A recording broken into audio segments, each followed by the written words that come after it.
Hi everybody, my name is Sadia Afroz. I'm a PhD candidate at Drexel University.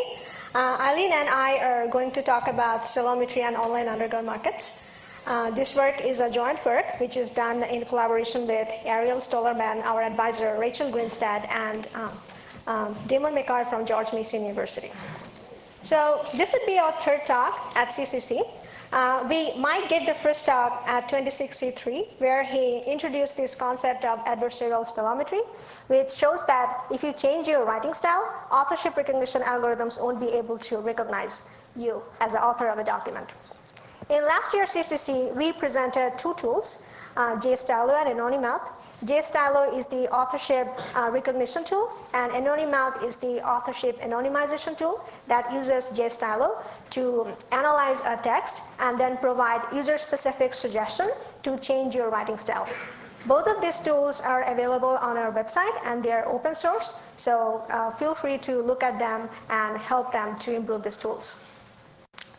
So in this talk, we wanted to see that all the stylometric tools that we're working on in our lab and all the other linguistic tools that are already available, if they can be used to make sense of a real-world data set. In particular, we wanted to see that if we can identify people using their writing style in a real-world setting and identify a topic of their discussion. And as a real-world data set, we use the online underground markets. This is an overview of my talk. At first, I'm going to explain the data set we used. After that, I will talk about the analysis we performed and discuss our results. Then Eileen will take over and talk about the limitations and challenges we faced. And at the end, she'll briefly discuss anonymouth. So underground markets are the places for trading stolen goods like stolen passwords and account numbers and email accounts, all the stolen email accounts, and the tools that can be used to steal these credentials from people, tools like exploits and malware repackaging kits and phishing kits. Many of you might remember this incident that happened in June this year, where a user in a Russian forum said that he hacked and uploaded over almost 6.5 million passwords from LinkedIn. So the underground forum where this incident happened would be an example of online underground market. So obviously this data set is very interesting because this data set can, analyzing this data set, we can have an understanding of how cyber underground ecosystem work. We can have key information about who controls a given bot and who has a certain information, who maintains a certain tools, and the size and scope of this underground network. Many such underground network data sets get leaked at various points, and people have done manual analysis on them. For example, I took this blog post from Krebs on Security, where the journalist analyzed the leaked chat conversation of Spamit Associates. Spamit is a cybercrime business that pays spammers to advertise rogue internet pharmaceutical sites. So from the conversation of Spamit and Rostock botnet. So Rostock botnet was one of the biggest spam botnet that was responsible for most of the global spam emails. So Brian Krebs, writer of this blog, he manually analyzed the chat conversation of Spamit and Rostock botmaster to find the real-world identities of these botmasters. So we wanted to see if we can do a similar kind of analysis automatically using the linguistic tools we have. There are primarily two underground networks. The first one is the IRC channel, and the second one is web forum. In this talk, we are only going to focus on the web forums. We had the leaked data set of 5 forums. The first one was AntiChat, which was a Russian forum. We had 2 English language forums, Bad Hack and Black Hat, and we had 2 German language forums, Cutters and Lead Crew. So how did we get this data set? This data set were leaked by anonymous people, and when we collected them, they were publicly available on RapidShare.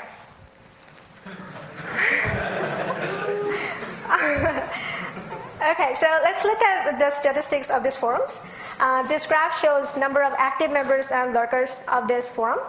Active members are the people who actively participate in the forum, and lurkers are the people who just register in the forum but never post anything. Member-wise, AntiChat was the largest forum we had with over 25,000 users. And Lead Crew was the second largest one with 9,000 users, and the other forums had around 5,000 active users. So typically, this is how a transaction happens in these networks. These forums are usually closed door, so you have to register into the forum to be able to interact with the people in the forum. So usually a person interested to buy or sell something would register into the forum, and then he would post a message like this. I took this from one of the forum posts. Here, the person has 22.5 million emails, and he was interested to sell them. So after the person publicly announced the thing that he wants to sell, people interested to buying them would contact the person via private messages, and they can do the whole transaction in the private messages inside the forum, or they can exchange ICQ and email addresses and then do the transaction outside the forum. So from here you can see that the public messages are mostly for advertising, what you want to buy or what you want to sell, and private messages are where most of the conversation and transaction happens. So let's look at the number of private and public messages we had in the forums. Message-wise, also AntiChat was the largest forum, and Lead Crew was the second largest one. From the statistics, you can see that this data set was really large. With just in one forum, we had like thousands of users and millions of messages. So manual analysis of this forum is very hard. And on top of that, each forum was in different language. We had Russian language forum, and we had German language, and we had English forum. So for one person analyzing in different language, forums from different posts from different languages is very hard. But as I will show later in the slide, that if we can easily automate this process and identify people much faster using automated analysis. We did three kinds of analysis on this data set. The first one was interaction network analysis, where we created a graph of private interaction among members in the forum.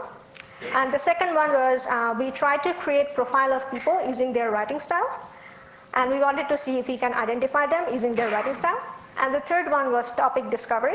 Here we use automated topic modeling to find an interesting subset of the data set.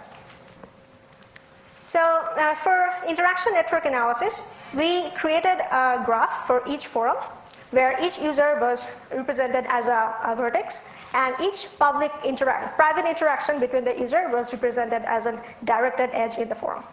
So our goal for doing this interaction network analysis was to see the structure of the interaction among the members in the forum, that is, who is connected with who is talking with who, and identify central members in the forum. So after you create a graph of each forum, there are many cool ways to find the central nodes in a network.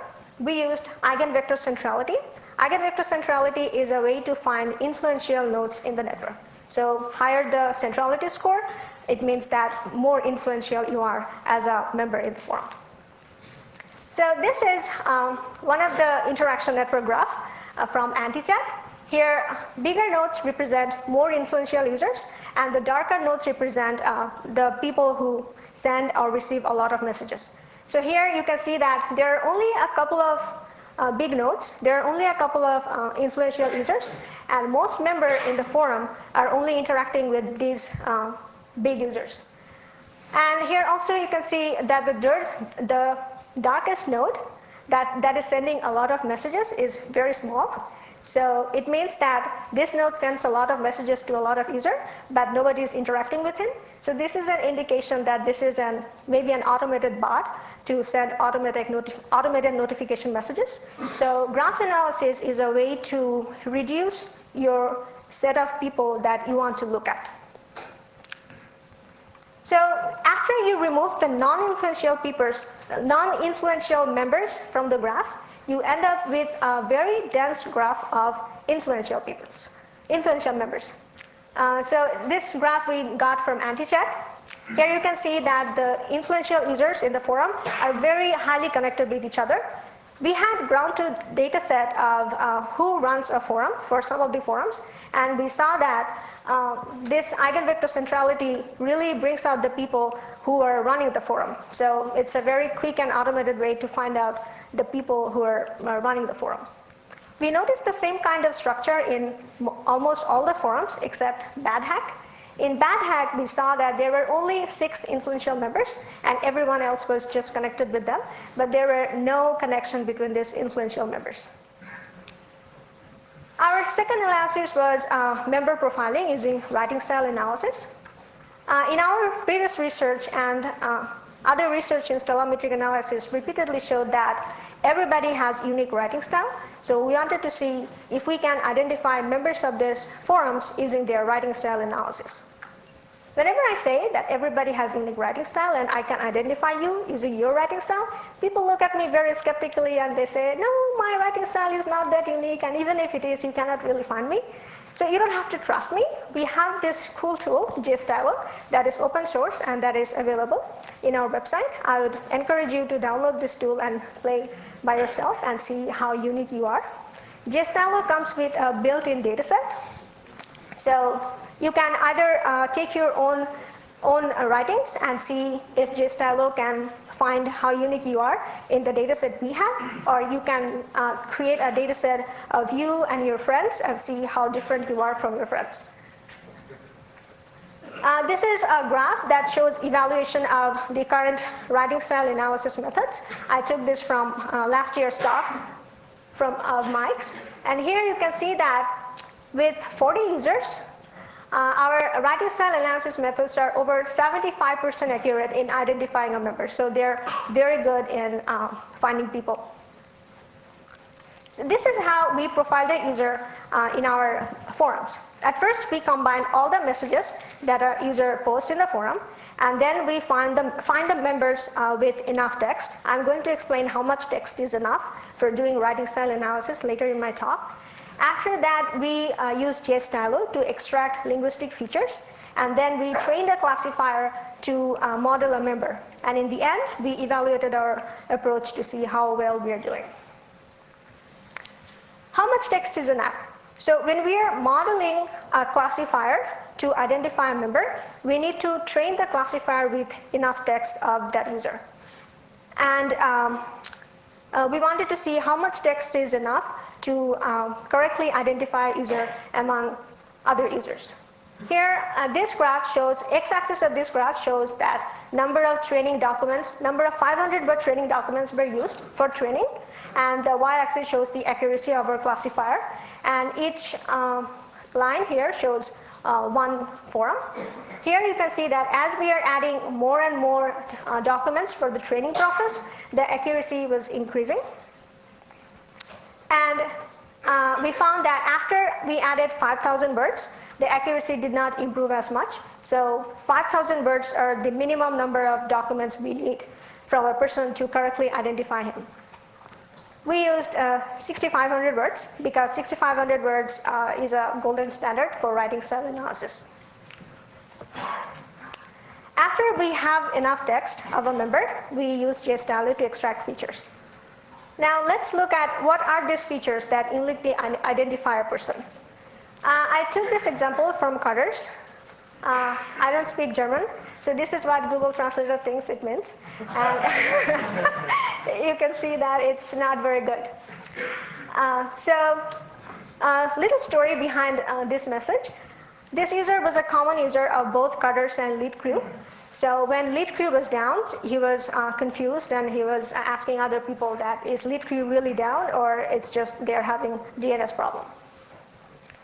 From each message is like this. At first we extract frequency of different n-grams. N-grams are like each word would be an unigram, word unigram, and each character would be a character unigram. So we have a frequency of character bigrams, unigram, and trigrams, and word bigrams, unigram, trigrams. Our second feature was frequency of different punctuations. Our third feature was frequency of special characters. And we call this feature set language independent feature set because these features are not specific to any language. You can use them for any language. We also had language specific feature set. So on top of the language independent feature set, we added function words, frequency of different function words. Function words are the words that are not content words. For example, in English, function words would be the prepositions and articles. And we also added perso-speech for each language. We had perso-speech for English, different perso-speech tagger for English, German, and Russian. Now, a stylometry classifier can identify a person among a lot of people because when we are writing language, when we are writing something in a free form, we make a lot of linguistic choices. And if you combine all these linguistic choices, it seems very different. To a linguistic classifier, we seem very different from other people. And this is how the linguistic classifier works. But in our data set, we noticed a lot of product information because these are the forums where people were sharing product and people were they're selling and buying products. So what's wrong with this, the problem with this product information is that if two members are sharing similar kind of products, to a linguistic classifier, both of them would look exactly the same. So we won't be able to identify them. So we created a very simplistic product identifier to identify the product information and separate them from conversation so that we can build a better model of each user's writing style. Our product identifier is based on two very simple observations. The first one is that the product information has a very repeated pattern. And the second one is that conversation usually always has verb. So based on this, we wrote this product detector. At first, we tag all the text with their perso-speech, and then we try to find repeated pattern in the document, and after that, we check for verbs. If the document has repeated pattern but no verbs, then we would consider it as a product and remove it from our data set. And if there are repeated patterns but it has verb, then we'll consider it as a conversation. Maybe the user was only repeating himself. This is how we remove the product information from our data set. Now let's look at how well our classifier does in identifying people. So this graph shows our results of authorship identification on different forums with both language specific and language independent features. Here you can see that language specific features work better than language independent features. And the second thing is that we saw for one forum, accuracy on the private messages were much better than accuracies on the public messages. We think that the reason for this is that private messages are more conversational, whereas public messages were mostly advertisement. And public messages were short and they had very specific format. That's why our results were worse in public messages. Now, in our data set, we noticed that there were a lot of people that had duplicate accounts, but we didn't have any ground truth of the people with duplicate accounts because people were using different IP addresses and different email accounts, so we couldn't find them.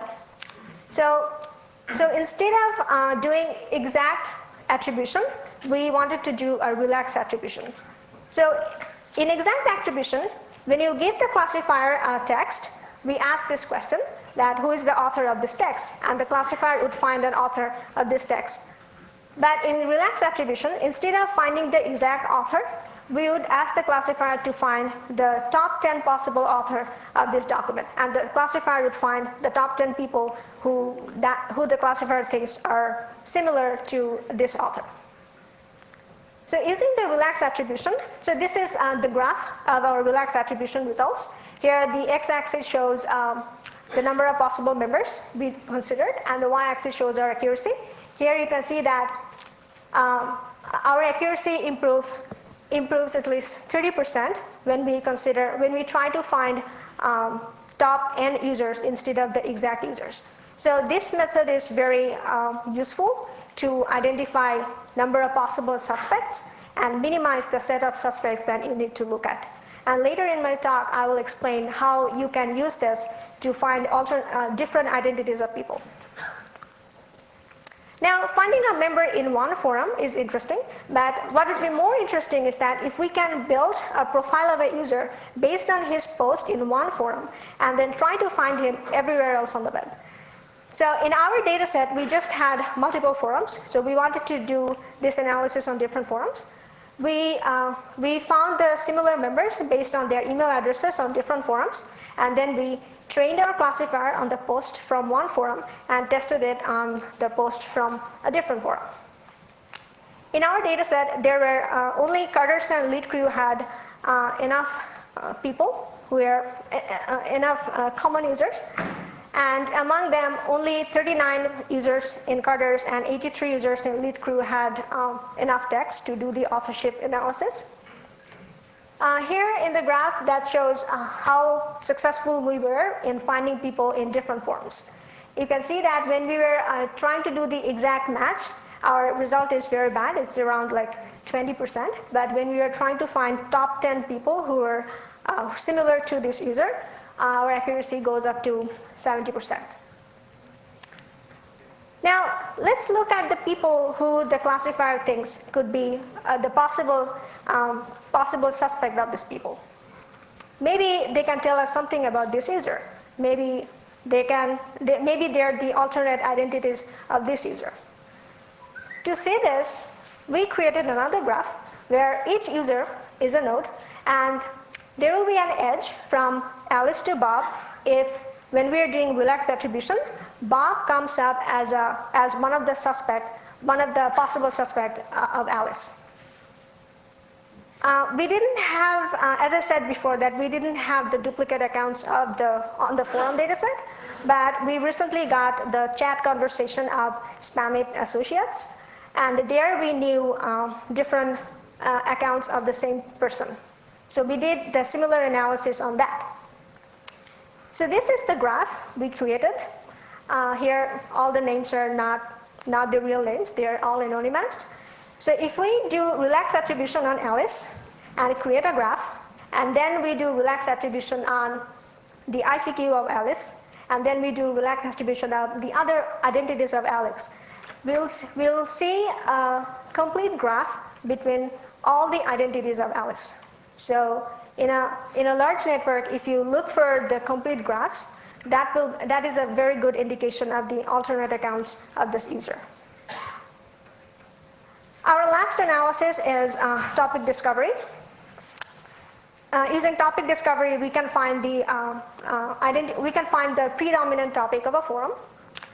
It's interesting because, as I showed you before, that our data set was huge, and using topic analysis, we can minimize the data set to we can find a very interesting subset among the data set and then do manual analysis on it instead of doing manual analysis on the whole data set.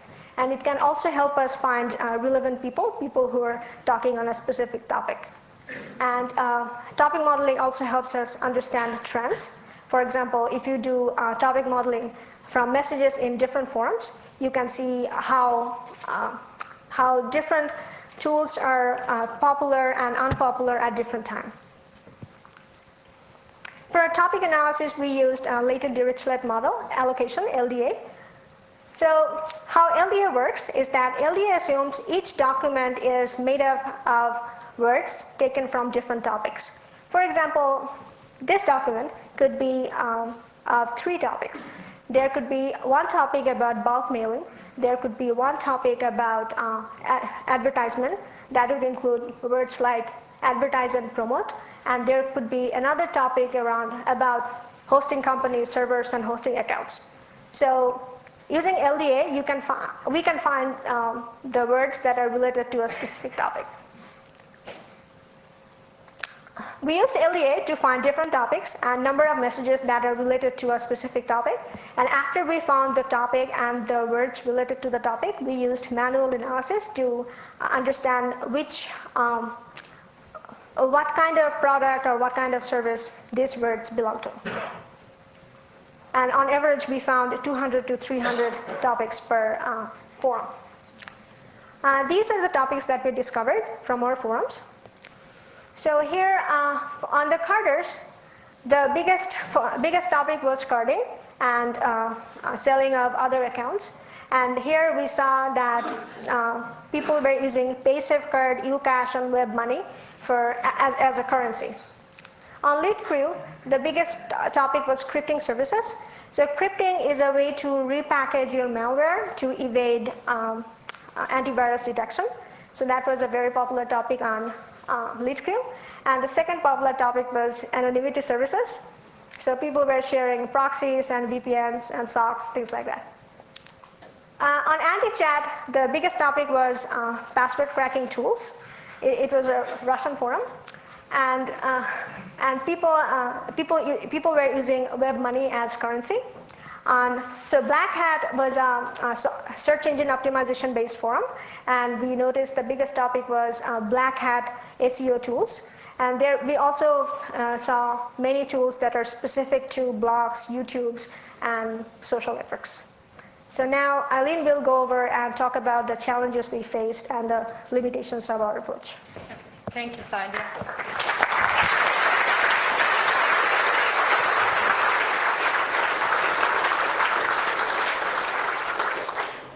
Hi everyone, I'm Eileen Kaliskan-Islam and I'm a second-year PhD student at Drexel University, and my advisor is Dr. Rachel Greenstad, and I work at the Privacy, Security and Automation Lab.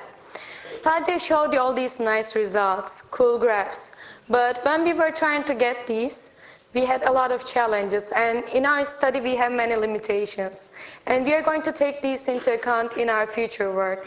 So I'll talk about these, and then we will draw out conclusions. And at the end, I'll mention the tools that we developed in our lab, especially Anonymot. We had 4 main challenges. First of all, Sadia showed you that we have millions of messages from tens of thousands of users, and these messages contain microtext, and the microtext is also multilingual. And besides having these properties, they contain product information embedded in the text. And our last challenge was users that had multiple accounts within forums or across forums. As an example of microtext, this is a German message, Bratzert Morgen ging's noch. And it's a short writing, so it's difficult to understand it or train a classifier on this short message. And we also get informal and conversational style messages like laugh out loud, ... nice post. And such text is also multilingual, and since we are trying to experiment on our data in machine learning, we need features. And if it's a multilingual text, we will require multilingual features, and these could be language-specific part-of-speech taggers or language-specific function words.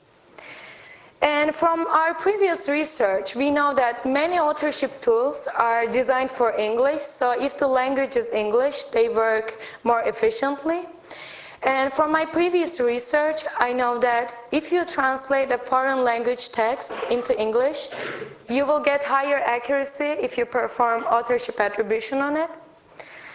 So we decided to translate Carter's Public into English to see how we can profile members. Is it going to be any better?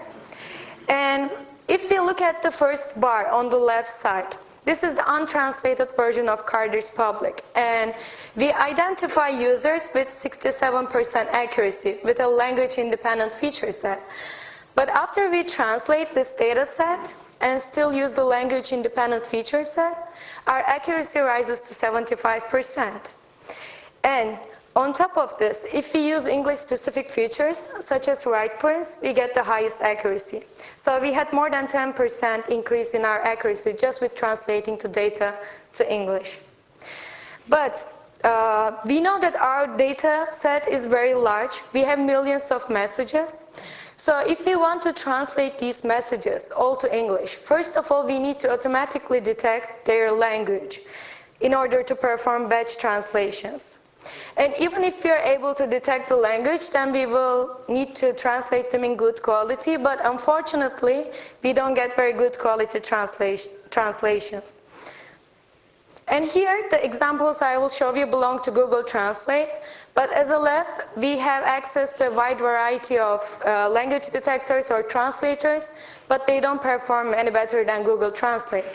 Oh, by the way, in all the examples, they'll be all anonymized, and if you see any links or account information or URLs, none of them work. They're all anonymized.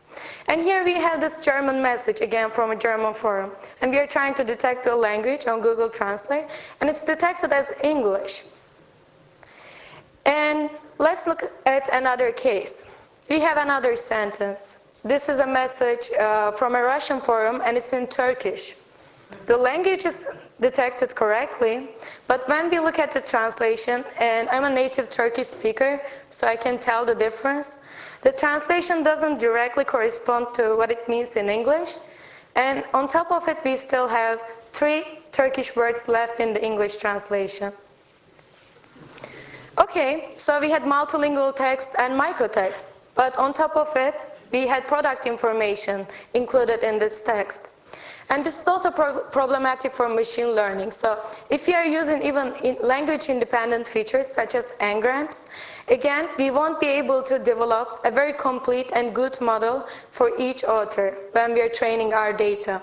For example, when we look at this Russian message example, we see the first part that looks like conversation, and then we get some product information. So if we are trying to train our classifier, it would contain a lot of n-grams that have numbers and information coming from passwords and also punctuation, like the @ And this doesn't really represent the writing style of this author. And why would product information cause challenges in our text? We have this huge data set, and there are a lot of different types of information, product information, and different products. And we want to separate these products because we want to analyze the conversational part. That's where the user actually puts their linguistic style. And that's how we can profile members better. And we need a method to detect all these different products. Sadia mentioned the method that we had with the POS tagger. So with the part of speech tagger, we are using a generic tagger. And looking at the forum, for example, AntiChat is a Russian forum. Therefore, we would use a rule file for Russian part of speech. And then, after looking at text and tag all the words, if we see a pattern, and if that pattern also doesn't contain verbs, it will be tagged, that message will be identified as a product or the part of that message. And we have all these different types of products, like the main ones would be exploits, copyright infringement, credit cards, bank accounts, email accounts, all possible kinds of online accounts, bankrupts, shipping, delivery services, and drugs. And these all have different formats, and we need to detect them in an efficient way. For example, an exploit will contain a lot of code, and this is copyright infringement format. And credit card information, bank account information, a lot of more accounts, online accounts, and bankrupts. And here is an example for shipping and delivery services. So this guy is selling skimmers, which is actually a physical product for ATMs. And he has this format, and this is an example of a skimmer that was found in Ireland. And it looks exactly like an anti-skimming device when you look at it. So it was difficult to find this one. And for drugs, this is a different format again. And our last challenge was caused by users who had multiple accounts within forums or across forums. Within forums, it's not allowed to have more than one account. So these users signed up with different IPs and email addresses so that people cannot, or their accounts cannot be identified and they won't be banned. And this is causing problems for us. Now we cannot identify them. We don't have the ground truth to find them.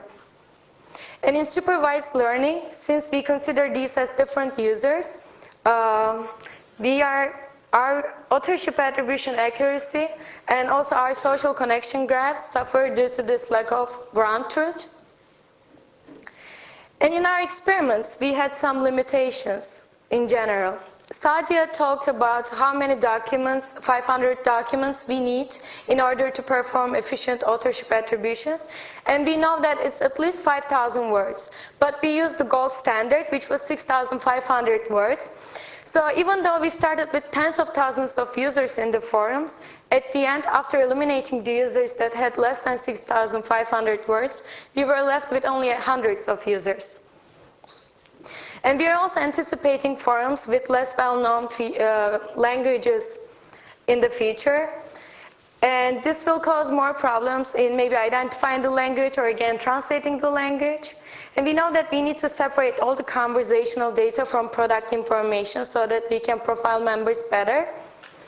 And right now our method is working well, but we need improvements so that we can detect all different kinds of products out there in these forums. And for example, this is a false positive product detection. Again, this is a Turkish message. It's talking about an MSN cracking tool, and it's explaining the feature in a very informal and funny way. And this is detected as a product, but this is in a Russian forum. So in a Russian forum, the POS tagger used the Russian rules, and all the words were tagged as not a foreign word. And it made a pattern, text pattern, and the text pattern didn't contain any words. They were all foreign words. So it was detected as a product, which is not correct. That's why we need a better product detector. And we can draw the conclusions that we apply stylometric analysis to this huge real-world data set, and it's also used in live practical data set, and this has been very rarely done before. Some cases did some analysis in manual ways, but we are trying to automate most of the process. And we saw examples that short lead-speak cannot be easily translated. And also applying stylometry to big and semi-structured data is a very difficult thing, even though we are getting good results with all these tweaks. And we raised our accuracy to actual authorship attribution quality, which is performed on clean data sets that contains nice essays and clean documents, which are all structured. And we can tell that, especially when Sadia explained how we decrease the number of suspects with relaxed attribution. If you're interested in a particular person, we can still be able to identify at least a set of suspects, and those can also be multiple account holders. And we're able to see predominant topics in forums. And this minimizes the manual analysis time that was done in the past, like the example Sadia showed about Brian Krebs.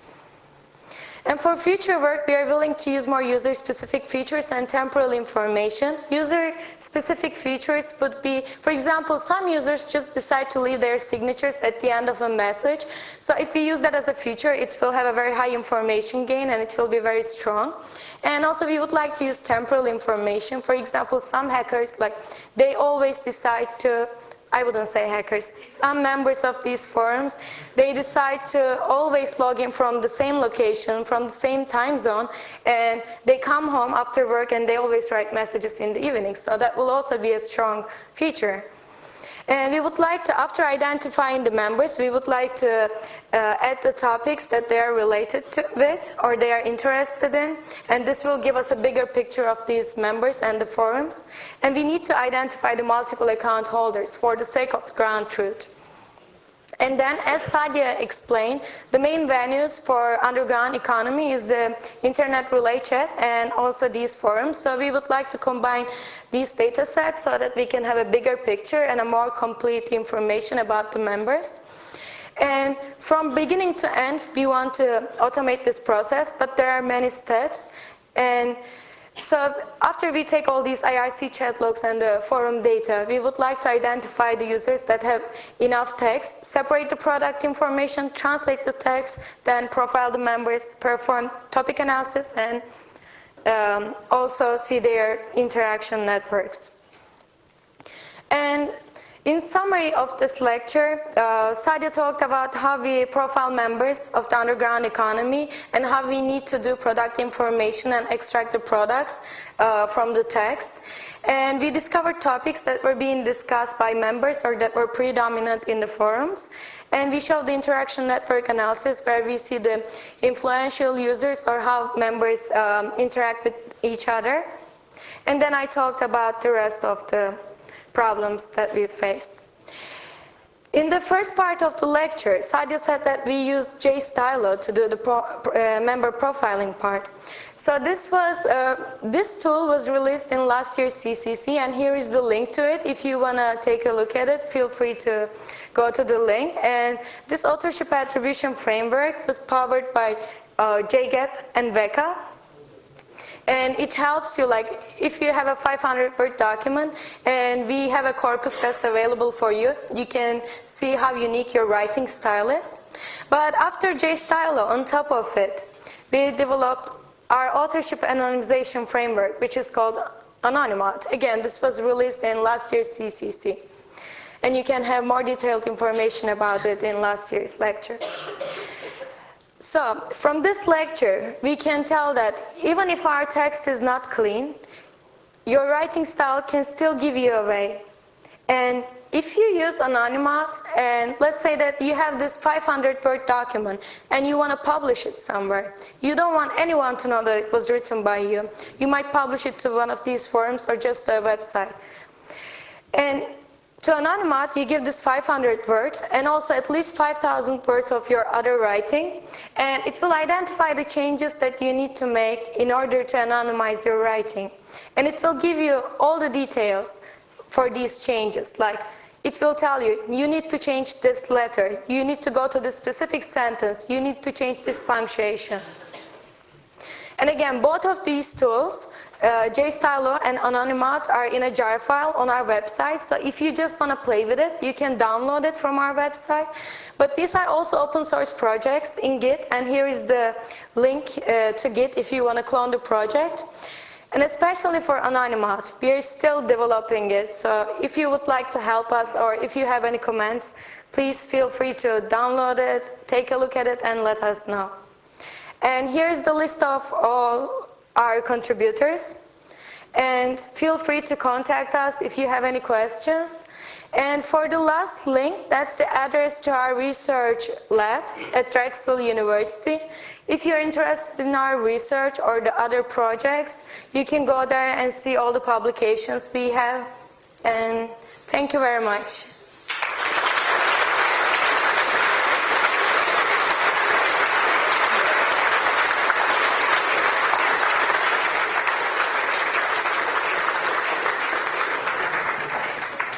Yeah, thank you very much for this very interesting talk. So we can now go on with questions, and if you have a question, just get up and stand behind the mic so we can hear you. We will start with a question from the internet. Signal Angel. So yeah, the internet has many questions, and many about languages mostly. So first question is, how do you approach? How does your approach work with Chinese language, or did you have any specific problem with specific languages? So for Chinese language, so Chinese is a very difficult language to work with. First of all, Chinese language doesn't have any word separation, and it's a research problem. Word separation in Chinese language is a research problem. So we haven't looked at any Chinese underground forum yet, but there are word separation research tools, and there are tools for Chinese parse-speech. So if we have a forum, if you have a data set on Chinese forum, I would love you to, I would love to have that forum so that we can analyze it, and we can give you a better answer about how we handle that. Okay, next question over there. Hello. Hi. Thank you for your talk. It was really interesting, and I learned a lot. I have one question. I have two questions actually. So the first question is: did you consider blueprints that people copy and paste to messages? Because I can see, for example, I get a lot of offers, probably reply once and then copy and paste this message to all the others. So did you ever consider text similarity in the responses? No, we did not consider that. Yeah, so that might be one reason that might be affecting our results. But it's what do you mean by replying same messages? Well, I mean, I say I sell credit card details, okay, and then people say, how much do you want? And maybe I have a, prepared response that I just copy and paste, because there'll be multiple people asking me that question, so send a response. Okay, but So like in the public messages, maybe people can do that, but in the private messages, like people have specific questions and they have specific answers. And if it's too repeated, it might be detected as. Oh yeah. So we had another research is that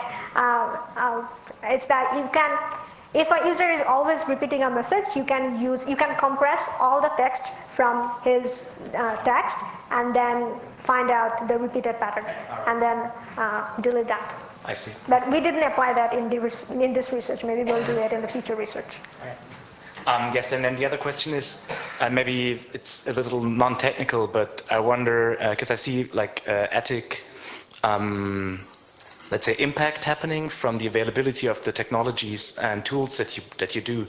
And I wonder if in your research community, machine learning and text classification, is there any discussion about ethics, for example, targeting people? We learned yesterday that, I can see that, these technologies would be really useful for a huge database that the NSA or whatever collects. So I was wondering if there's any moral debate going on in your research community.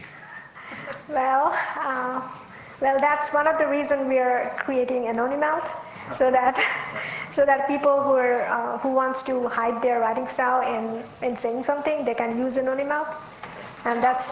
Yeah. And also JStylo, like if you play with it, you'll be able to see that you can be easily identified among other users. So we're not really trying to identify people. We are just trying to show that this is possible with the technology that we have. Sure. Yeah, like tools like this. Hello? Yeah. So these tools are to make people aware that these things can happen, so that like people can be aware when they talk on the web.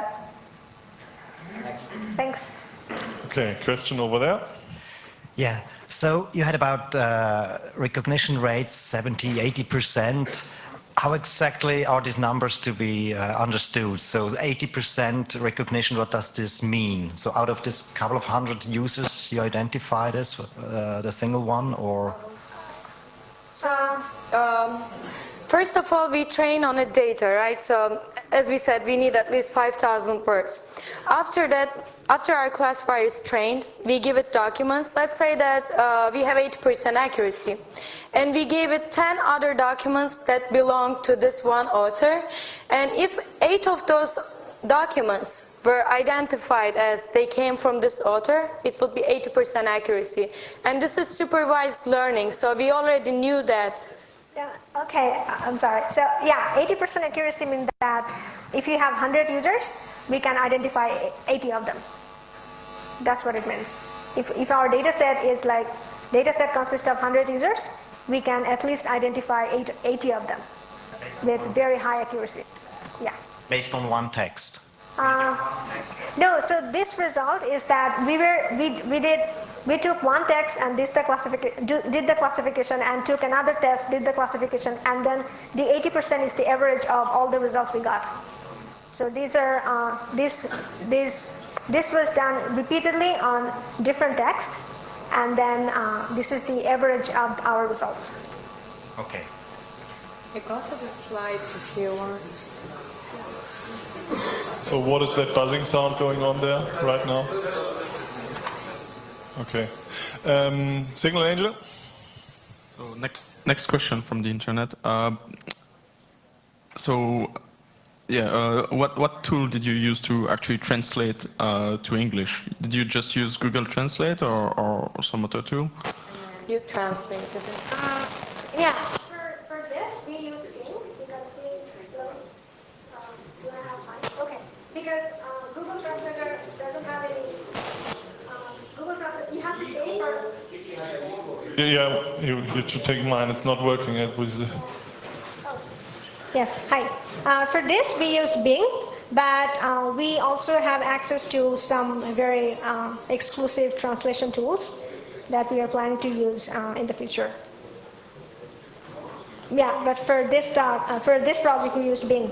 We didn't use Google because Google API is not free, and Bing API was free. Okay, hi. I got at least 2 questions. One question is, you told of the language-independent features. mainly punctuation and stuff. And I just thought about Spanish, for example.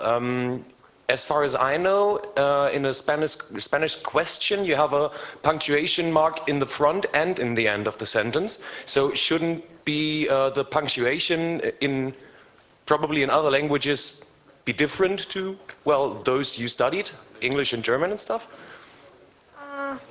So if the punctuation is in the front, is it in Question mark reverse? turned up and upside down, I Oh, think. okay. Yeah, we didn't consider those. Yeah, because we didn't have to. We didn't have any Spanish data set, but the punctuations that we used is kind of the smallest subset of most of the languages. Yeah. Maybe so that would be a language specific features, and that we have to include separately, but we didn't do it here. Okay, and digging deeper there, do you think it is similar, or did you study it in detail? Well, just took languages or took texts in Russian, German, English, well, filtered it for punctuation, and okay. You did say no, or did I misunderstand you just a second ago? No, I didn't understand your question. Okay. Yeah. Take texts Okay. of the same length Okay. from different languages. Okay. Filter it for punctuation, Okay. and look whether the rest is of the more or less same size. Oh. Did you do something like that? No. Or do you just estimate that the, well, punctuation, for example, punctuation amounts within a text is definitely language independent? Yeah, we just used one set for all the languages, all the set we had. We didn't do this manual analysis. Okay. Not manual analysis. We didn't do like specific forum analysis. We just used one set of punctuations for all. Okay. And a last short one, you talked about lists of topic within the topic detection, and you had names for the topics. Yeah. We came up with the names. So the topic words were like for cardings. The topic words would be like credit card, password, email account, and buy, sell, things like that. And so we looked at like 20 topic words, and then we came up with the names. Okay. Like for example, so account, credit card, passwords, email, they are possibly, they should belong to carding. So you started with vocabulary lists and just had a look. We manually analyzed the list and then came up with this. Okay. For example, we had like the crypting services. We had topics we had words like FUD crypting and exploits and stealer, things like that. Yeah. So those are clearly belong to the crypting services. All right. So that's how we came up with these names. Okay, thanks. Yeah, thank you. Okay, next question over there. Yeah. Hello, seem to be, there we go. Hello, thanks for a very interesting and somewhat scary talk. I was surprised to see that you needed a translation phase. Is anyone doing any work of just treating the languages as streams of symbols and saying, well, this person tends to use this symbol followed by that symbol and then with another symbol, and then you wouldn't have this problem of forums in strange languages? You'd just treat them purely, or is that impossible? No, so we actually used symbols. For example, the first feature we had, that was the frequency of n-grams. So n-grams were like every characters. So we had character bigrams. So a character bigram would take every 2 words and look at their frequencies. So this way, if we have any strange language, we can still do stylometric analysis on them, because we were looking at symbols. We were looking at characters, not like alphabets. So was the language stage just to figure out what people were saying, or was that for the... I didn't quite understand why the language stage was there. The translation. Okay. The translation part? Why translate it? Because you could just treat it as a stream of, as you say, a stream of characters. Okay. So the problem with this, only if you look at stream of characters, so if you are talking about credit card information, buying, selling, and I'm also talking about credit card information, then you and I will have a lot of common words. And then it's hard for the classifier to separate us. But there are some language-specific features, like the parser speeches or like the function words. Those are language-specific, but that would create real difference between you and me, even when we are talking about the same topic. but we are saying it differently. This is why like language independent features are necessary, and we translated it because there are a lot of authorship recognition work and linguistic works are done in English, but not so much in other languages. So we wanted to see that if we translate all of them to English and then do authorship recognition, if we can we get better accuracy? Can we identify people more accurately? But most of the results are just on Yeah, yeah. Okay, yeah, thanks. Okay, Signal Angel. Okay, next question is from Twitter. So, what was the tool you used for influencer analysis? So, Influence? Oh, we used eigenvector centrality. We calculated eigenvector centrality score of each node. okay. And if the score is high, then we think that, so eigenvector centrality is a measure of influence of a node in the network. So if the score is high, we would consider it as a high influential node. Okay, I think the question was, is it a custom tool or something? The tool, the specific tool? You wrote the tool from scratch? Or? Oh yeah, we just use eigenvector centrality. It's just a formula. Okay. Yeah. Okay, question over there.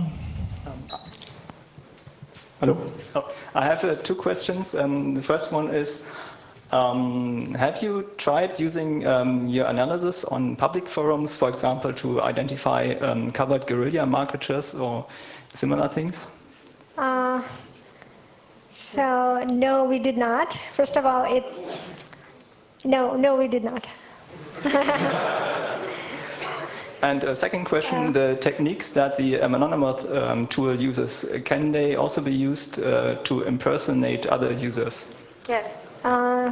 Probably, but currently we have this rule is that you have to provide sample text of at least 3 users, and then Anonymous will find how different you are from those 3 users and take the average suggestion. For example, if the 3 users you have in your network, in your data set, if they all use like short words and you use very long words, then Anonymous would ask you to change the size of your words. But you can choose the same author 3 times, and in that case, Anonymous would help you to impersonate people. But yeah, it can be done like that. Okay, your question? I was wondering how important the context of the training data is, especially when comparing, let's say, different kinds of data sets. For instance, if I have someone's thesis or a paper of him, would I be able to find him on a forum or vice versa? Can you repeat the question? The mic again. Oh, hello. Okay. Yeah. I was wondering if you have someone's paper or a thesis of him, like a lot of training data, would you be able to identify? Sorry? Okay. Oh, yeah. So if I have someone's thesis, would I be able to identify him in the forums? Yeah, in the forum, because a thesis is a very different style. Very formal, and you care a lot for grammar and stuff, and on the forum it's more informal, you know, and you may use lead speak and stuff like that. So how important is context? So context is very important, but so there are features like function words. So function words are the features that are independent of context. And there are research that shows that function words are very specific to the users. And even if you write a thesis, you'd probably use the same amount of for that, and when you're writing a chat messages. So probably your function word users would be very similar in both cases. So maybe it is possible to do that. Thank you. Yeah. Internet? Yeah, the next question was very similar actually. So, did you notice a difference between writing style between like IRC and emails or things like that? But I guess you just answered that. Oh, okay. So I can go to the next question. did you check your did you check anonymouth against other stylometry tools or just against your own tool? So the JStylo has many tools, many authorship recognition tools, and we have many tools, and you can add more tools on it. So JStylo is not just one authorship recognition tool; it's just a bundle of many authorship recognition tools. So we use JStylo against anonymouth, and we are planning to add more and more state-of-the-art authorship recognition tool with JStylo. Okay, your question. Thank you for sharing. Oh, works. I find it surprising that translation turned out to be reasonably good for such a task. Did you do some comparisons between the languages? For example, what about Russian that are hardly to translate because it's morphologically rich, and what about smaller languages? I don't know, Polish, Romanian, Czech, something with not so many speakers. Probably Eileen can answer that because she did. Yeah, so far in our studies, we haven't looked at Russian or Polish yet, but we looked at German and Dutch, French, and such languages. But we are trying to extend the list of languages and study it like different languages from different language families which have different grammar structures. So I suggest maybe in further research you need to add some comparative numbers because I think it's interesting. Yeah, thank you. That's some future work. Okay, the next question is over there. Okay, you showed data that shows how accurate your detection is based on how large the classifier dataset is. So how large the dataset is that was used to create a classifier. But do you also have data based on how large the dataset was to which the classifier was then applied? So basically, how large does a message have to be reliably identified? So what we do is that we combine all the messages of a user, and then we divide them into 500 words chunks, and then we did that analysis that I showed. Okay.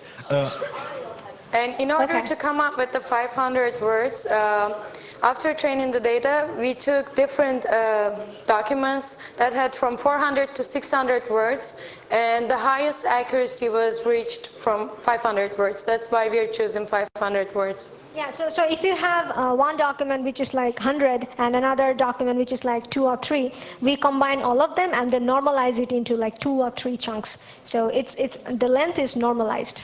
Okay, can I ask a second question? Yes. If it's short, yeah. Yeah, you showed that in the datasets of the forums, you basically reduced the dataset to the, I think, 50 most important users. Yeah.